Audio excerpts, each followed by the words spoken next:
are you? I'm good. How are you? I'm good. How do I look? Is my head cut off or is my body No, cut off? What's going you're on? fine. You're perfect. Okay. Where are you, by the way? I live in Houston, Texas. Oh, okay. Okay, cool. I'm Yeah, in the Bay Area. Anyway, I I was just saying know. what a huge fan I am of yours. I've read all of the Yasmin books. I think I've read all of the Yasmin books. Maybe not the new one there's a new one that just came out, right? Yeah, there's a new one. Well, they do four at a time, and then they compile the four in these collections. So the Okay. new one is this one. You Can Oh, Do It, Yasmin, and that has the four newest ones. Yasmin, the writer, the soccer star, the gardener, and the friend. So, oh my God. yeah. I can't wait to go out and order those for my daughter. Oh, yeah. Yeah, How old is she? I was gonna have her come on, but I forgot to tell her that we're starting. Anyways, I want to ask you about that. So Yasmin, was that your first book? I think we debuted together in 2018, right? Yeah, but that was my first children's book. I had written a couple of adult books. One was actually a textbook, and then I wrote a short story collection for adults. Not traditionally published. It was by a really tiny press that actually is not even is in business anymore. But that got me started in writing, and then I was just writing a lot, and finally hit on, I this. love it. I love it. I mean, Yeah. there's something so pitch perfect about the Yasmin books.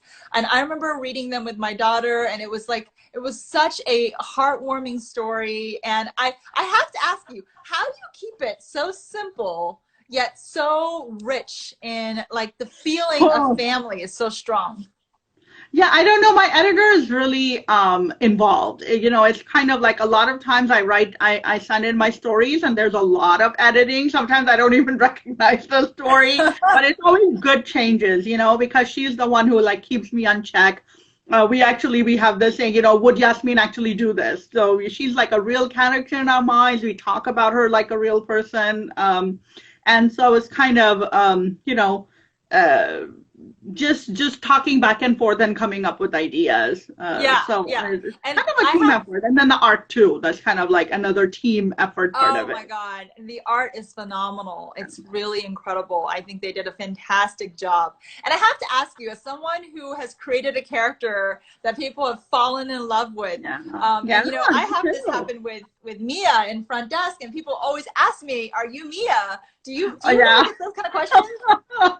Yeah, people sometimes when I go to schools, kids are like, "Are you Yasmin?" And I'm like, "I'm not. Do I look like her?" But Yasmin is actually based on my daughter. So Oh, okay. that's not her name, but it is kind of like her character. I unearthed this photo of her when she was much younger that I had not seen for years and years, and I compared the two, and it even looked just like her. So Oh, wow. kind of based like her personality, her antics. A lot of the stories are things that have happened to her.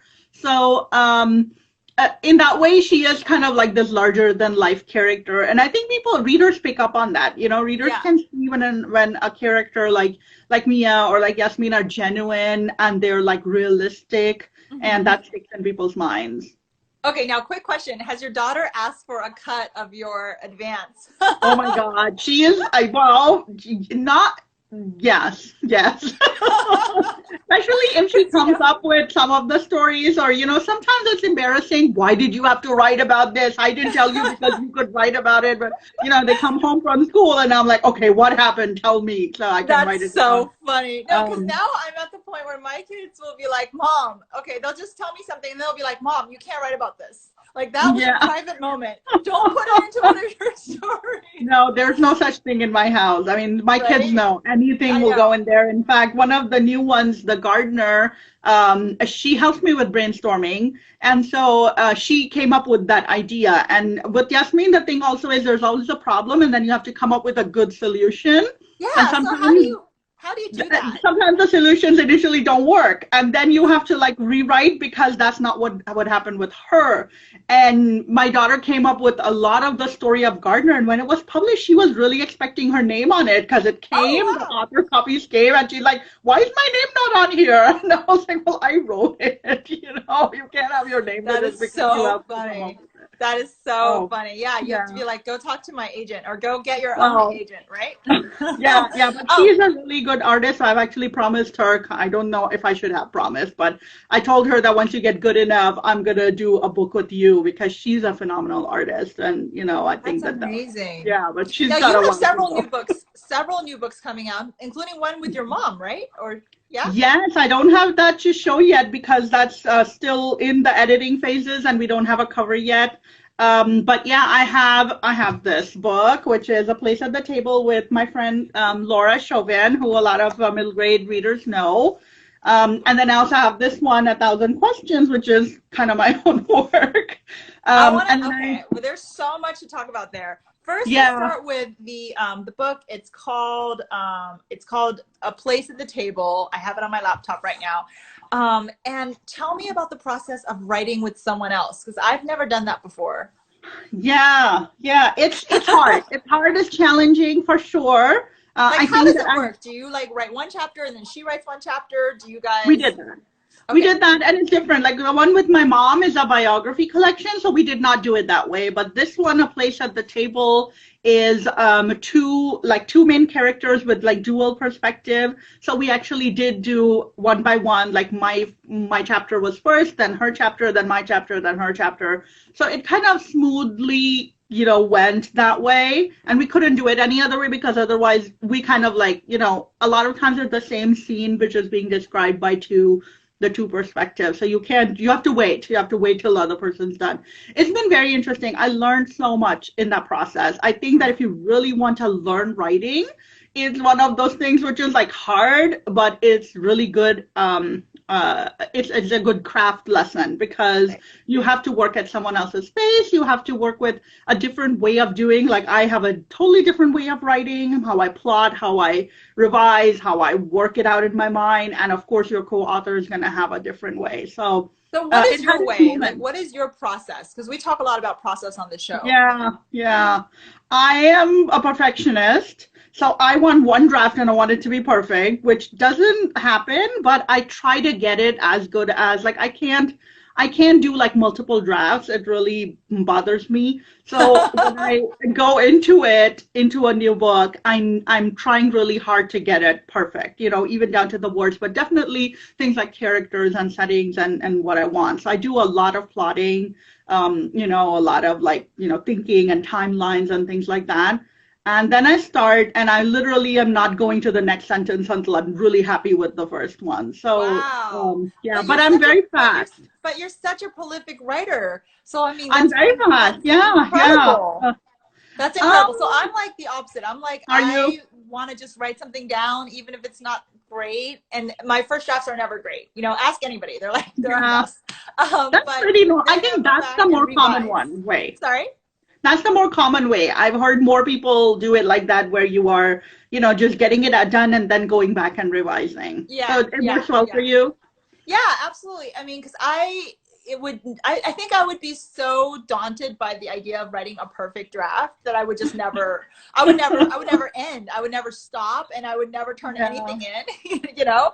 But my way definitely is excruciating, you know? It is so exhausting because when you're done with a draft, you know, that's like one draft of like 3, you know? So it's really, really hard. And so does that work for you? So you basically write like a really perfect first draft and then you send it into your editor.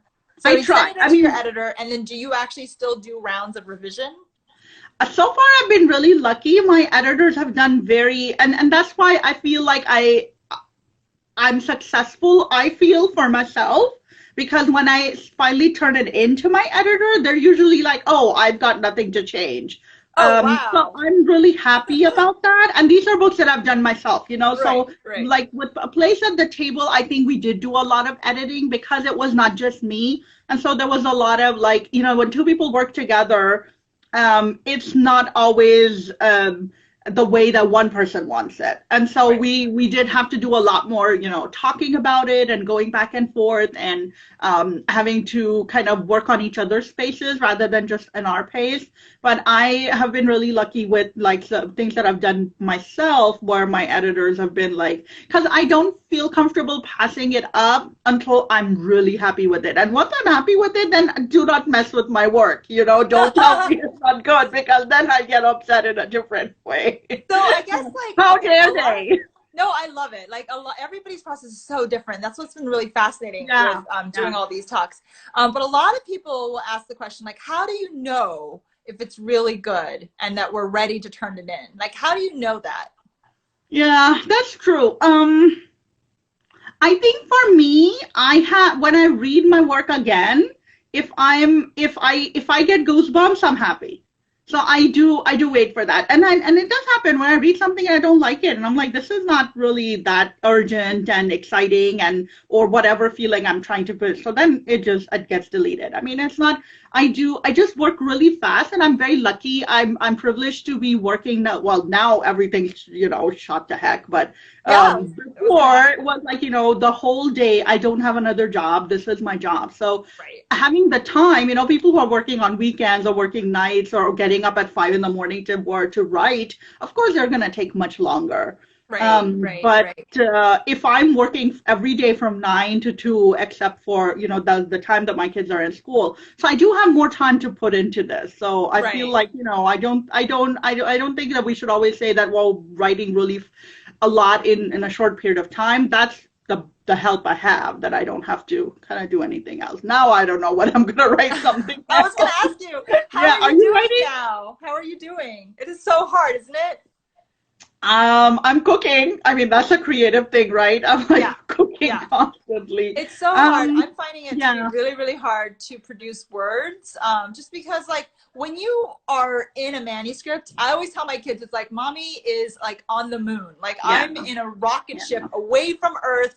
Don't freaking pull me back to Earth, And you get mad and irritated, and now it's like every 2 minutes they're like, mom, so it's really I haven't really tried anything new. I was lucky I had just finished a project and we went on submission and we were able to sell that. So I'm like, okay, phew, I'm done with a lot of things. I have some things that I was finishing and I submitted them. So it's been kind of, I'm taking a break right now, but my mind is starting to tell me, okay, it's been a few weeks. Why are you not writing? What's going on?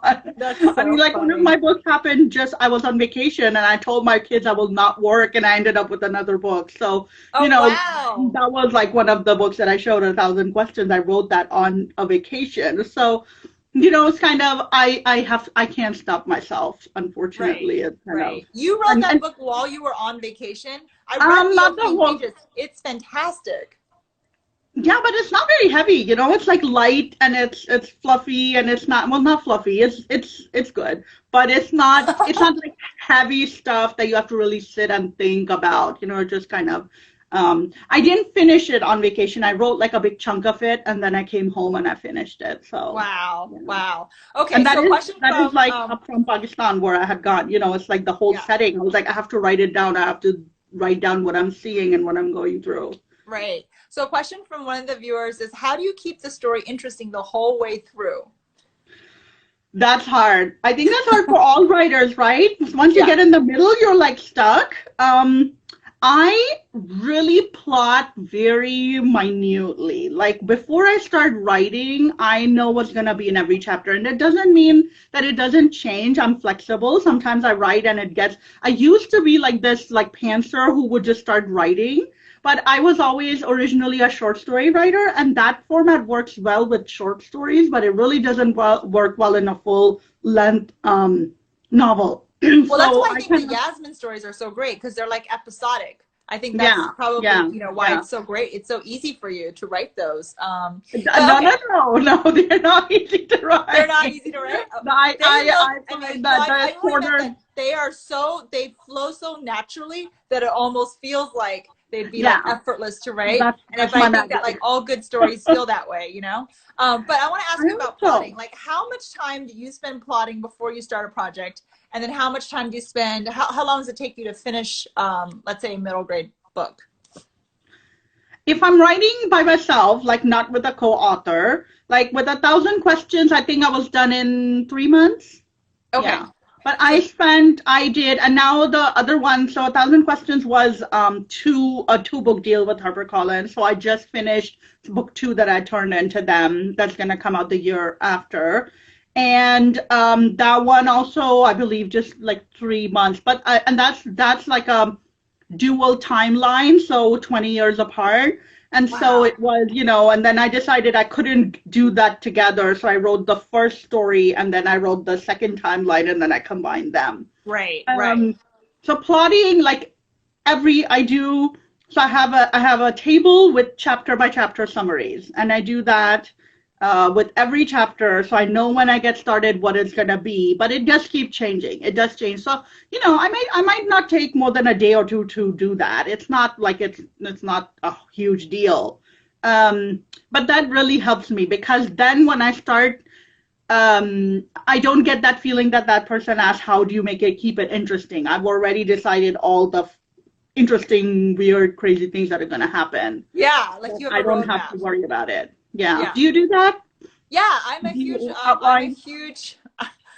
would say that I'm a huge planner, but every time I deviate from the plan, and then I have to go back and revise the plan. And then sometimes I'll go back and revise the plan, and then I'll be like, oh, I have a better plan now, and I'm going to revise the whole thing to fit my better plan, and then I'll deviate from that. So it's like, I'm like literally driving myself nuts. That would freak me out. That would not be good for my mental health. I just feel that knowing exactly what's going to happen in the story, and again, I deviate, but in minor things. Right. If I feel like something really major is going to shift, I have found that I just can't go out anymore, and I just like abandon it and I do something else, which gets harder if you actually have a contract for a book. Yeah, for sure. No, I think the problem that I have is I'm so responsive to feedback, and I have editors who suggest big feedback, big changes. They're always like, what if this happened? And it's like, whoa,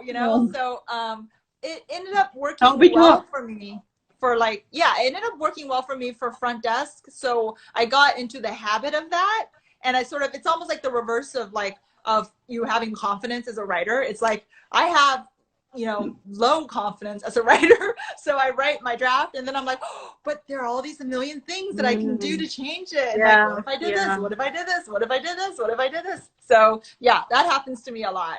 But I'm learning to have more confidence in my work and in my vision of my work, and not to be like too swayed, especially as I grow and there are more people on my team, and then it's like, whoa, there really are like a million. Yeah. I think that's really important. That I've had feedback where I've just said, no, I don't feel that, I don't want to do that. And I've been very lucky. I've always had editors who have kind of just suggested things. And I always back up, because I wrote this book. I know sometimes a lot of our editors, especially when we're writing books from our own cultural perspective, an editor may not necessarily really realize the ramifications of everything. This would be good, but it doesn't make sense because we're not writing about white Americans. It's like it's so I've been lucky that they've been taking everybody who's had that, my agent, my editors, everyone. I have so many editors now. I was going to ask you, how does that work? Like, how are you handling that? You have multiple publishing houses, which is wonderful, and then, it just means everybody's enthusiastic about working with you and your books. I hope so. Yeah. So, I mean, is that hard to juggle, or? It's hard to juggle in the fact that sometimes deadlines come up together. So what my agent and I do is that in the beginning of the year, we've told all the agents, all the editors, all the different deadlines.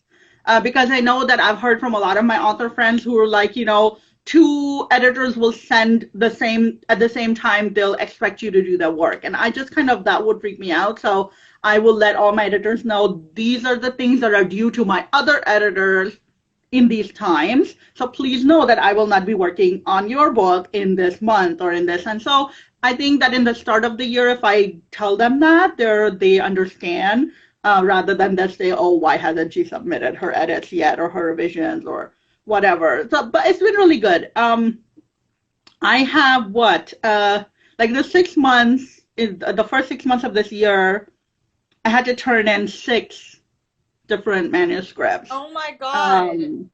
What? Yeah. I mean, that's um, crazy. Like and I was how many of working on. those were Yasmin and how many of those were like full, 50,000, 60,000 word manuscripts? No, but well, that was a place at the table that we were doing the final, like final edits this year and last year, the end of last year. Then we had all of 1,000 questions. I had the four Yasmins. Then I had the biography collection, so that's middle grade as well. The one that I'm doing with my mom is a middle grade nonfiction collection of 30 so far people. So Wow. we're doing that. Then I have a short story in an anthology, which I have not started yet. So someone That's write that for crazy. me. Wow. I mean, you're my And then hero. I did another project that was like I just wanted to do it, and we went on submission for it. So that was like, yeah, Does and it that ever was get, okay, what about like in promoting the books? Does that ever get confusing, if you, because, for authors that have multiple books, I know I have multiple books out this year and it has been a oh, little you bit confusing. do Yeah, I interesting. have parachutes coming out in a month. And then Please go out your and buy it, guys. Please support your indie yes, bookstores and support artists that's who have YA, books right? coming out. Yes, it's a YA. But like, I mean, all of us authors that have books coming out in May and June, it's such a hard time right now. It is so scary. We're like literally Yeah. wondering if like half this, places even carry books. But I also have 3 keys coming out. Woo woo! I think In people are so September. excited about that, right? I've heard so much about that because it's a sequel. It's a That's sequel. cool. It's the highly anticipated sequel to Front Desk, and I'm really proud of it. But in terms of like promoting multiple books in one year, how does that work? That's been a challenge, and that I think is going to be a challenge because this is the first year that I have so many out of in different categories. Before it's just been multiple, yeah, even within Yasmin. So we promote the 4 Yasmins that come out in the beginning of the year, usually January. Then around March, the collection comes out, so we have to like do another push for that. Then in around after summer, then the 4 Spanish versions come out and the 4 French versions come out. So then you have to like try to promote that as well. So it was already kind of difficult, and now I have these 2 middle grades that are coming, and they got pushed. So the May one, A Place at the Table, which was coming out in May, is now pushed to August. Okay. And then this one was gonna come out in September, so they pushed this to October. Oh wow. Okay. Yeah. So Oh my God. it's a challenge. It's a challenge. Wild It is. times. Really wild times. Yeah, I know. It can be helped. It cannot be helped, but still, I think that people who have multiple books out, it is challenging for them. You just have to do your best. And I'm a big marketer. I do a lot of my own promotions, a lot of my own marketing. I see you always doing that. And so like the question is, how do you structure your time and protect that time to write when you're also juggling, all the emails and all of the marketing and all the stuff that you have to juggle? I don't know. I'm not that good at it. I have to get better. I have to, this year I've kind of like had to do it a lot. I rely on my agent a lot to help with marketing, and she does. Kari Sutherland, she's amazing. And I dump a lot of stuff on her. Like I will send her emails saying, hey, my XYZ publisher isn't doing this that they said they would. So then she's the one who kind of gets on them. I'm hopefully not having to run after people. She'll be like, hey, where's the marketing plan? You said this, you wouldn't do, you said you do this, it's not done. So she kind of does that part for me. So I'm very, very grateful. But I do, I have 2 business degrees. I have to use them. I mean, otherwise my poor dad will be standing in his grave saying, I wasted so much money on this girl's MBA and she's writing books. What's going on? No. You know what? We have to think about it. And that's a really great point, actually. And I want to talk about that. Just like, how do we as authors think of writing as a business? We are running like a small business. Like last night I freaked out because I don't know if you know, but like there was like a 2-hour time when our books all disappeared from Amazon. Like I'm glad I didn't know about that. That would have been available anymore for pre-order for about 2 hours. And I was on the phone, like I was texting my agent, I was texting my editor, I was texting my publicist. I was just like, how did you even know about it? How did you know about it? I seriously thought because of COVID, maybe they would just stop ordering, books. Thankfully, right before I went to bed, they fixed it. So everything's back now. Okay, I don't want to cause a panic. Yeah. But it was so stressful because, you know, when you think it's not just a craft, it is a business, and It is. we need the books, which is why we have to support our local indie bookstores. And I do want to bring up that bookshop.org is a really interesting website, which I found because in my panic last night when Amazon just completely like refused to pre-order any books anymore. And it wasn't just me. It was like literally everyone's book. I was looking up your book and it was like not available. I didn't know that. Thankfully, I didn't know that. Oh my God. Hunger Games wasn't even available. I was like, what? It was a glitch, probably. It was a glitch, but you know, because now, you know, with all this COVID stuff, we're not sure what is an essential item, what is a priority item, and we don't know. And then it was so stressful to think about like our livelihoods could be cut just like that, which is why we have to support our local indie bookstores. And bookshop.org, actually you can order through them. They're an e-commerce site just like Amazon, but a part of the money goes back to your local indie bookstores. So I wanted to give a little plug for that. And they can deliver to you. And actually my book, Parachutes, is actually cheaper through bookshop.org than it is through Amazon. So that was my big, like, I need to talk about this on the show today. No, that's really good. The only options. Let's talk about, you know, quick tips for writers starting out. How do they look at this as a business? What are some of your big tips, you know, so that they can navigate it? Because, you know, oftentimes it's true that like it's really hard to make money in this field, you know, and I think you're very successful. You're an example of a very successful person who's done it, who's been able to make money in this field. So what's your advice for writers? Well, I think first of all, you have to be a fast writer. I think to make money in writing, if you're just putting out even one book, usually people put out like a book and then there's a gap.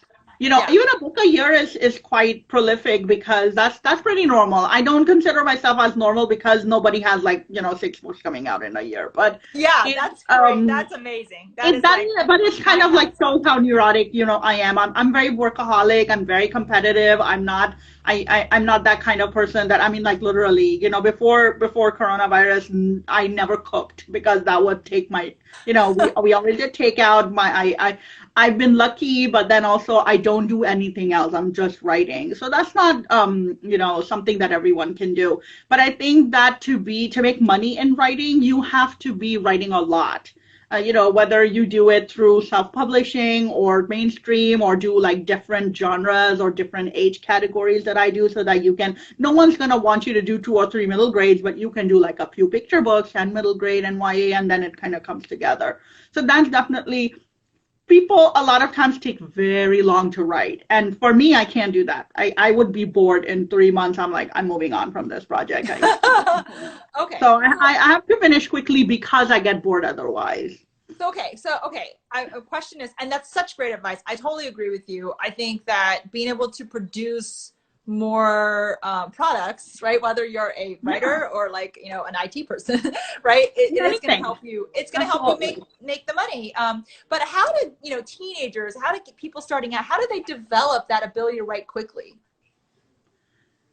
Oh, that's not, I mean, like I wasn't writing when I was a teenager, right? I mean, I did a lot of other things. And how did you get to become, you know, in the place where you can produce more quickly? You know, how does that happen for people versus? That's a good question. I think that everybody is different. You know, for me, it's my personality that kind of pushes me. I have a very short attention span, so I literally have to be working on different things. But if somebody's not like that, it's going to be harder for them. They have to finish one project and then go on to the other. So it really, I don't think it's a one size fits all that's going to be true for everyone. But if you're just starting out, at least finish one book, you know. So many people, they just, you know, they get scared. They don't have confidence. They've got other things going on. I mentor a lot of people. I really like put myself out there. Everyone knows it's on my social media. If you are, and I do it mostly for Muslim or South Asian writers, where I'm like, you know, if you're working on something and you need a mentor, I've reviewed and done edits on just strangers' books so many times. Wow. You know, and then I do, because I mean, like, that's my way of ensuring there are more people like me in the field, you know. Absolutely. I mean, I don't want to be the only one. Yeah. And so, but I gotta tell you, each one of those people so far, they have not finished. Like it's been years, and I'm like, I every 6 months I email them and say, hey, what happened? I gave you significant edits. What happened? Oh, we're working on it. Something else happened. And so at least finish one book. I think that when you're starting out, that one thing is like not a priority. And when you get to my stage, then it has to be a priority because now it's a business. Now I can't, not turn in my edits because I got like 20 contracts. Right. But if you don't have that, you could take, 6 years and not actually finish one book. Right, so, right. It's that discipline. And I think that's the thing that's really, really hard. Yeah. And it's like for anything, like if you're a competitive athlete, like you have to be disciplined. I was trying to tell my son, I was like, please go to bed on time. He's like, why? It's not like now they don't want to. Now there's no need. I'm like, you need the discipline. So on that note, we will end it here because I know people have to go, but I have been talking to you. I know, right? I love talking to you, and it's been so fascinating. I would say quick 3 tips for writers to, be able to write like better work. What do you think? Well, definitely. Oh my gosh, I should have written those down. I think that having dedicated time that you just have to take from other things, for me, it was cooking and doing housework. For everybody, it doesn't work, but actually like taking time away from some other job that you think is really important, because if you don't have that big stretch of time, you're not going to be able to write consistently. Right. The other thing that I've personally found and still do is just like reading a lot. I can't understand so many writers are like, oh yeah, I don't like reading that much. I'm like, what? How does that happen? It's hard to find the time. Like I love reading, but I'll be honest, I haven't read for a while because I just haven't, and especially with the shelter in place and the kids, it's like by the time it's 10 o'clock, I'm just so bone tired. I just want to go to bed. I do audiobooks because of that. When I'm doing, now I don't walk outside, but when I was walking outside, but like I get inspiration. Like sometimes I don't have ideas. Like if I'm not reading, I don't get any fresh ideas. I don't get I don't get inspired. So and reading is a really great way for me of just like unblocking myself. Like if I'm stuck or if I'm not sure of the voice. Like I often, like before I write middle grade, I will try to read middle grade to get myself situated in the voice again, especially if you're switching genres. Like that was really hard for me, switching from YA to middle grade back to YA or whatever. It's just like totally different. YA is hard. I could never try that. That's really hard. And then my third tip is take a couple of business courses. I would recommend like some kind of marketing course, some kind of like accounting or something to do with numbers. Like I did that way before I started becoming a writer. And so those really helped me because I could see myself. I never thought of myself as just a writer. I thought of myself as a producer of books. And when I went into it, I love that. Because that was a mindset, right? How do I write that? Like you're still producing a product. If you just write it only what you love and what you're passionate about, but it may not be what anyone wants to read. So you have to have that balance. You have to know about, how to reach your consumer, how to, so yeah, I recommend everybody should take a couple of business courses, just the basic ones, online or something. I think that's really helpful for me. I went to law school, so being able to like at least figure out some of these contracts. Yeah. But they're hard because they're like so many different clauses, and you never even think about half of them because you're like, oh, that's not going to apply to me. Weird. Like, whoa, wait a minute. But yeah, all those are really great advice. But the main thing I think what I took away from is your commitment to finishing something. I think is what everybody needs to take away from this show. It's like we're not like better, we're just committed to finishing. I think so. It's just that so many people leave their work unfinished, and I did that for years and years. You probably have a lot of manuscripts that are lying half finished. Absolutely, I do too. But what made the difference was something that really, and I remember the first time I got a lot of agent responses to one of my queries was that one manuscript that I finished, and I spent every day I would put I had my kids in summer camp, and then I would sit there. They were in a museum. I would sit in the cafe from the whole time they were in the camp and write. And I did that so consistently. It was so hard, but I finished it. It was the first big thing I finished. Yeah. And I immediately got responses. It didn't have to be great, but it It was a dedication to finish dedication. something. You know what? I want to talk a little bit more, but I know we're running over on time. But you know, if you want to stick around with us, I have stick time. around. But I want to talk about that because it can be so hard. I remember when you are starting out and you're a mom and you already have like your mom guilt or whatever, or what your husband is thinking you should be doing. Like, how do you carve out that time? Because it was a real struggle for me. People thought I was insane. They thought I was crazy because my husband was like, you know, you already have a job and you have these 3 kids, you know, like you have these 3 kids. You realize that, right? And how do you then, you know, keep committing to doing something, which is a big if, it's a big maybe if it's going to work out or not. And it's such a time suck. You have to keep working on it. And it's at the expense of like actual things like your children or your work or whatever you also have to do. How did you make that work? It's really hard. It's really hard. And I don't know. I waited until my kids were older. So I was doing other things. I run a business, a writing business for my house. So I always had to, you know, kind of juggle that even when they were babies. But I actually didn't tell anybody, including my husband, until I was finished with the first thing I was writing. So, you know, when I was done, I was like, hey, guess what? I wrote this book, because I knew that if I had told anyone, especially, you know, my family, they would have been like, why are you doing this? You already don't have time. We never have dinner. We're always eating out. Why do you have to do this? Which is very true. I mean, I gave up a lot, and they gave up a lot. And I always, you know, credit my family, my kids and my husband for being okay. I don't think they were always okay, but they were like, oh, she's not going to listen to us, so, you know, might as well. But, you know, not having home cooked meals, having to do a lot of their own chores. Like my son learned how to cook, you know, at like 11, 12, because he was like, you know, nothing's happening in this kitchen unless I do it. So, Mom's really in another world. I know. My kids are the same way. You know, I mean, they get a lot of street cred now because of front desk at school. Yeah. So that's good. But for a long time, it was like, Mom is really, not only is she busy, but she's like not even like mentally here. Like she's like emotionally like totally on a different planet. And that is really hard for children. And you have nothing to show for it. I think the hardest thing is because in writing for so long, you have nothing to show for all the work you're putting in. And nobody, you know, now I can be like, well, I'm contributing because I'm making money, but that wasn't happening for so long.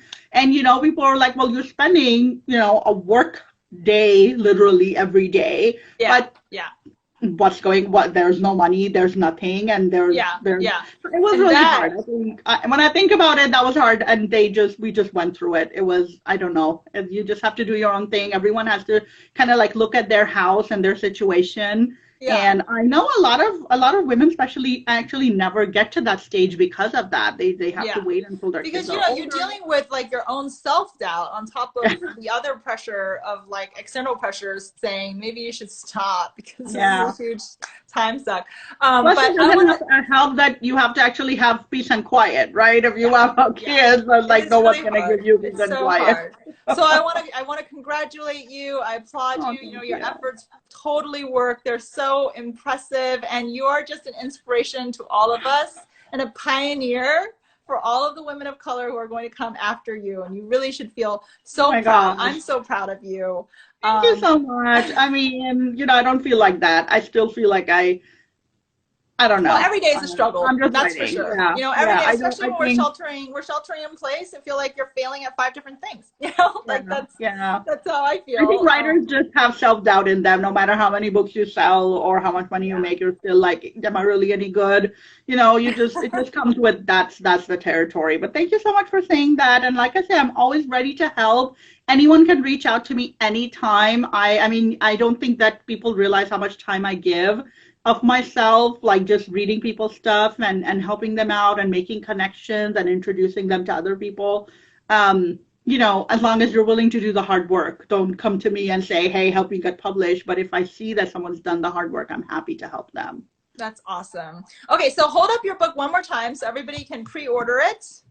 Yay, go out and get 1,000 Questions by Saadia. She's an amazing writer. I read the first few pages. I thought they were incredible. I thought they were so pitch perfect and just completely captured, you know, because I remember like that feeling of like finally landing in your quote unquote home country And Yeah, all yeah. that feeling of like, oh, you know, what is this place? But like, also people look like me, but also like, do I belong here? It was amazing. And I wrote that because my own kids were visiting Pakistan after a very long break, and I could see them. They hated it, but they also loved it. You know, it was like hard for them, but they were like, these people look like me, and no one's looking at me weird, but they're still looking at you weird because you're actually American. Yeah, So it was that is so all that conflict. I was like, I have to write this down. I can't help it. I have to document it because I love it. I'm glad you did. I'm so glad you did. I can't wait to get a copy of it.